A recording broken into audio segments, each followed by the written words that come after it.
side offset, which is permissible only through the issuance of a conditional use grant on a legal non-conforming lot, section 40.210-4A.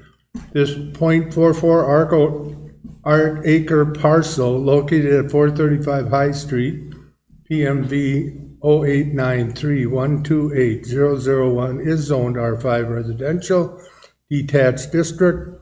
Property owner and applicant is Samuel Liebert and Elizabeth Liebert. You know, that shoots it right down there. I hereby open up the public hearing. Is there anybody that would like to make a comment at this time? Okay, then I'm gonna close the public hearing. Citizen comments. This is an opportunity for citizens to share their opinions with commission members on any topic they choose. However, due to Wisconsin open meeting laws, the commission is not able to answer questions or respond to your comments. All comments should be directed to commission and are limited to 3 minutes per speaker, the time being indicated by an audible alarm. When the alarm sounds, speakers are asked to conclude their comments. Speakers are asked to use the podium and state their name and address for the record. Is there anybody here that would like to make a comment at this time? Okay, then we're going to go on to item 4, regular planning commission meeting, approval of the minutes dated October 10th, 2024. I hope everyone's had a chance to go over them. Are there any questions, comments, or corrections as the way they are presented this evening? If not, do I have a motion to approve as presented? Motion to approve, Rhodey. Second, Belt. Okay, we have a motion and a second. Discussion. All in favor say aye. Aye. Abstain. Okay, minutes are hereby adopted.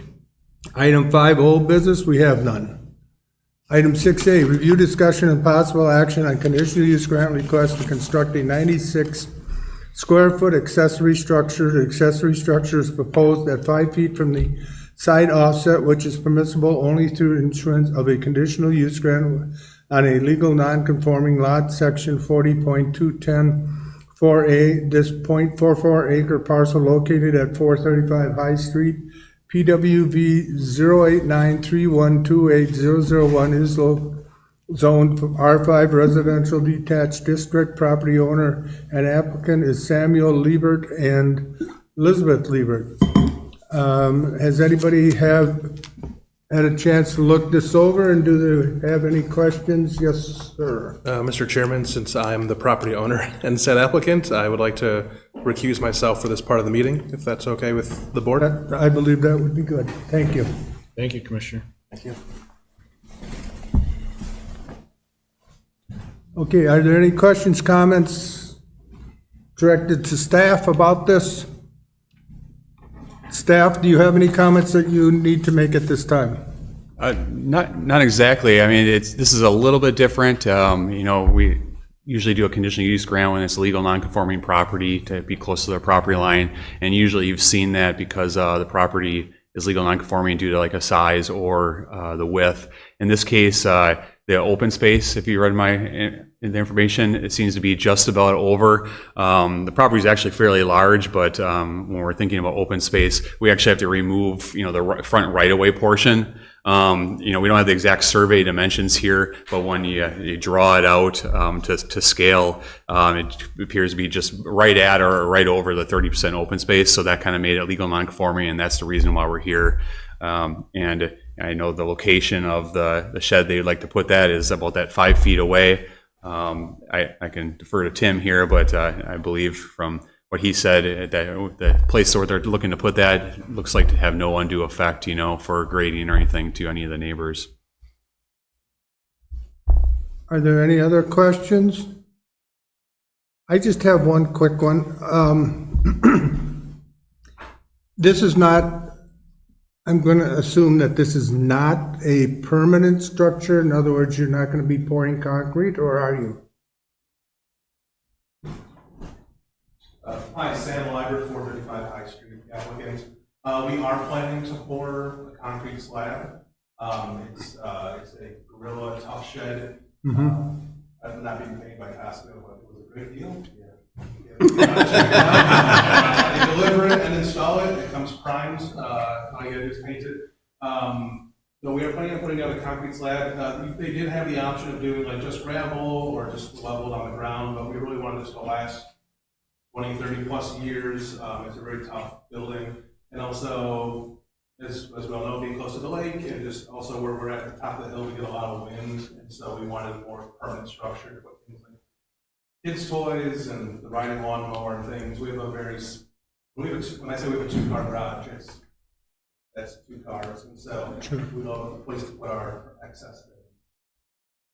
Thank you. To that point, staff, I have a question.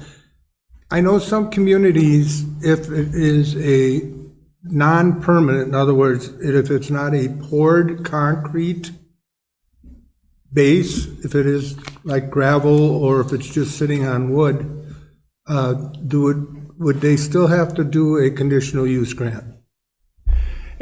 It all depends, I guess. I mean, yeah, sometimes individuals come in and say, hey, this is just a temporary structure, and then we have to evaluate, does that fit the needs of being temporary? And yeah, sometimes you wouldn't necessarily need to come in specifically for some of the codes that are applicable to a full accessory structure. But for the most part, we deem most of those structures as actual structures, no matter what. Even if someone says, hey, I can move this around, we want a permit for it being in the same location. Because really the codes say anything above 6 inches in height, I think, from the ground is technically a permanent structure. But yeah, I mean, there are times when we have to evaluate, is this really a temporary and do other codes follow? But for the most part, usually they'd still have to come in, especially for something this size. Okay. Thank you. Are there any other questions or comments? Someone like to make a motion if there are none? I'd like to make a motion that we approve the conditional use grant requests for 435 High Street, subject to the conditions that are listed by staff. I'll second. Okay, we have a motion and a second. Any discussion? All in favor, say aye. Aye. Opposed? Motion is hereby carried. Come on back. I was gonna sneak out, but Nice try. Item 6B, review, discussion, and possible action on a sign code waiver to permit for a 75 square foot wall sign for a multi-tenant building. The wall sign exceeds the maximum of 1 wall sign per tenant, not exceeding 30 square feet in area or 75% of the tenant's lineal footage facade, whichever is less, and is permitted to request planning commission approval to exceed the size through section 70.115. This 2.51 acre parcel located at 395 Forest Grove Drive / PWV 09031010001 is zoned as B5 Light Industrial District. Property owner is 1505 LLC and applicant is Redline Power Sports, Russell Kramer, agent and owner. I guess I'm gonna do this one. I'm gonna ask staff to give us a little feedback here. Okay. Yes, so kind of what the agenda says, we're looking for the waiver here for the sign. It'd be over 30 square feet. The code says that any tenant space on a multi-tenant building should have about 30 square feet. They're looking at a 5 by 15 foot, being 75 feet. If you had a chance to look at the property or the building, or I think we have some pictures inside your supplement. They're looking to position the sign over an existing awning. I believe the location of and the size fits with that tenant space. Didn't seem out of the ordinary. I thought there were other tenant signs on there, but there aren't as of right now. This is would be the only one at this point in time. So overall, we didn't see anything that's anything different than what we've approved in the past for similar tenant spaces. Questions or comments from the board? I have a question. Yes. Is this, what type of material? Is this a light up sign? Is this a? Yes, please. I'm Russell Kramer from the owner of Redline Power Sports at Forest Grove. So I haven't really decided on the material yet, but I do have, and I'm happy to pass it around, the reason for the image that I got from that was actually the inspiration for this sign is from the sign I have inside Okay. my Okay. lobby. And what I want to do is basically copy that and make it larger. What we did was a mild steel, when we backlit it, and I can show everyone this, Okay, pass it around. And I think it looks nice in the lobby, it compliments from the customers all the time. And so what we did is we basically did steel, and then we brushed it. There's a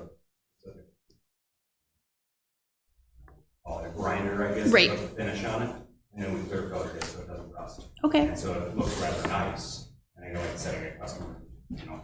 The reason that I'm asking is, oh, that's beautiful. Yeah, thank you. The reason that I'm asking is I know that we, as the commission, have addressed this building before, and we had some complaints from the neighbors about the lights opposite, the big lights that were on at night. We haven't had any current complaints or anything like that in quite a long time. So what we did with those is there's, on those lights, there's actually some black now that directs the light more down. That's what So that's changed. why I've gotten complaints about it. Yes. because I thought it was obnoxious. So we obviously addressed that. Yes. And these would just be LED backlights, so I wouldn't have anything projecting. Oh, no, up no, that's, or anything that's, like that, so that would be the only thing. That would be my goal there. And the reason I selected the size was we actually picked an aspect ratio. It wasn't just off the hip number. Mm-hmm. I took the canopy and I made an aspect ratio of that size so it would look proportional on the building. Now, other tenants in that building have chosen to do other signage. Yeah. Like Willie's is next door. He does one on his overhead door. The reason I'm opposed to the overhead door and wanting one fixture to the building is we're a seasonal business, being summertime and motorcycles, our overhead doors are up. We have people come through all the time in the building, you know, like coming through the parking lot. You can see them in the car, like, am I in the right spot? We obviously want to make it, Redline Power Sports, we're here, it's easy to find. no, I like it. As your neighbor, I have no issue with it whatsoever. Sure. I was just trying to figure out what the material was and You're about the to- previous complaint, so, Okay. yep. You're near Redline shop? Oh, yeah, Oh, okay. yeah. Like I go somewhere through near that Redline? Timber Ridge, Oh, okay, gotcha. in and out, multiple times a day. Sounds good. Any other questions or comments? Do we have anything in sign ordinance as far as like, can they be on 24 hours a day? Is there anything about shutting them off overnight or anything like that?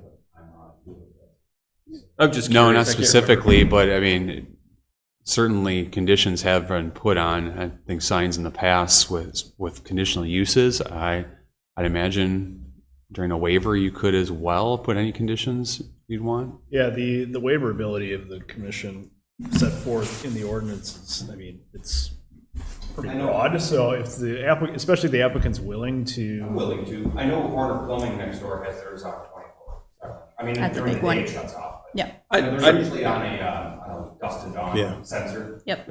I don't have a problem with it. It's not like it's a spotlight, Right. right? You know, and red's relatively calming. Mm-hmm. It's a good sleep Color color. anyway, so, and like you said, it's not Right, exactly. What are your hours? 10 to 6 Monday through Friday, and then Saturdays we have hours during the summer. But you'd have to have it on a timer because when dusk hits now, they'll be off at 4 o'clock. Yeah, exactly. So, Yeah, so- and we have our other lights on dusk to dawn timer. So those lights that you were referencing before, those are on sensors. Yep. You know, so we're not lighting them 24/7. So I know at our old location in Waukesha, I had a timer in the building, and I would turn them off from like 2 to 6 a.m. just so you're not burning energy. Right. You know, so I did that more for my pocketbook than I did for lighting, but you know, it can be done on this one too. I have no problem. Okay. I have a question. Yeah. I don't see where the petition mentions lighting at all, so does our motion have to include lighting, or is that just, No, I mean, I didn't know it until she just Right. asked the question, but I don't see it in here that it's lit. Yeah, I didn't know that either. I mean, technically, I mean, the sign is allowed to be lit, and Right. you just need to get the permits. So, I mean, I don't see that it needs to be part of the motion at all. yeah, the only thing being waived here is the size of the sign. That's the only reason it's before the commission. Okay. Is for the size. So the lighting, as long as it complies, it still has to comply with the other provisions of our code as to lighting, and all the permits still have to be issued. The only thing that this commission, before the commission, is the size. So if everybody's okay with the size, are there any other questions or comments? And if there are none, I will look for a motion. I make a motion to approve the 75-foot sign at Redline Power Sports at 395 Forest Grove. Square foot sign. Square foot sign, thank you. Second, With Liebert. staff, with the staff? With the staff's recommendations, yes, please. Do I have a second? Liebert, I'll second. Okay, thank you, sir. I have a motion and a second. Further discussion? All in favor, say aye. Aye. Opposed? Motion is hereby carried. Thank you very much, sir. Thank you. Item 7 is citizen comments. This is an opportunity for citizens to share their opinions. We have a third. We have a third now. We have an amended. Oh, I must have an old one.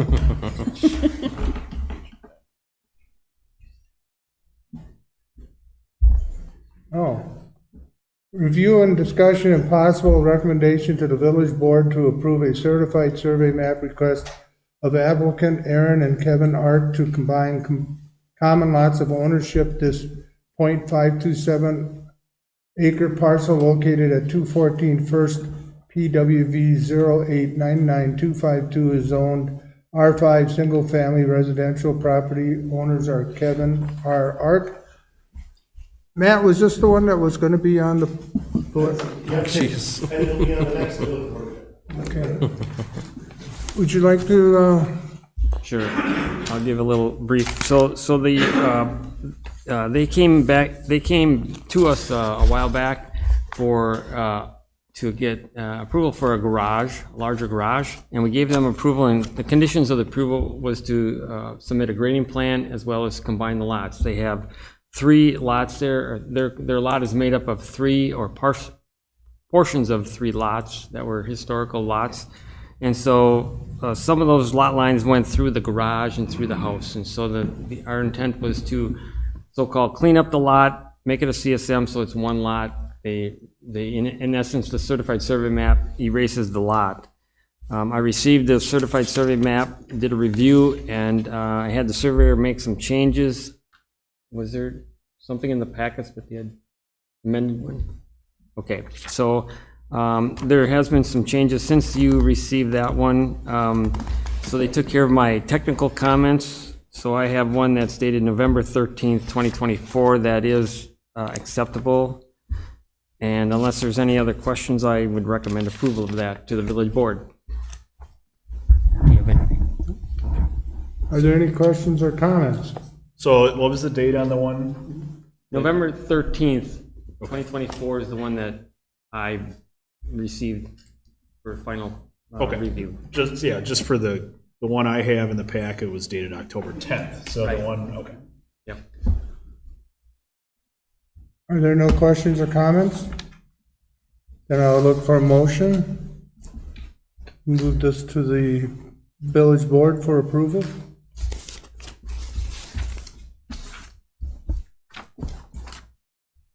Make a motion to approve the lot cleanup at 214 First Street with the village planner and Tim's recommendations. Second, Rhodey. Certified survey map. Certified survey map, thank you. Second, Rhodey. Okay, we have a motion and a second. Are there any more comments? All in favor, say aye. Aye. Opposed? Motion is hereby carried. Is there anything else that I didn't get? Citizen comments. This is an opportunity for citizens to share their opinions with commission members on any topic they choose. However, due to Wisconsin open meeting laws, the commission is not able to answer questions or respond to your comments. All comments should be directed to the commission. Comments are limited to 3 minutes per speaker, with time being indicated by an audible alarm when the alarm sounds. Speakers are asked to conclude their comments. Speakers are asked to please use the podium and state their name and address. Is there anybody that would like to make a comment at this time? Item 8, adjournment. Motion to adjourn? Second. Discussion? All in favor, say aye. Aye. Opposed? Commission is hereby adjourned. Thank you, everyone.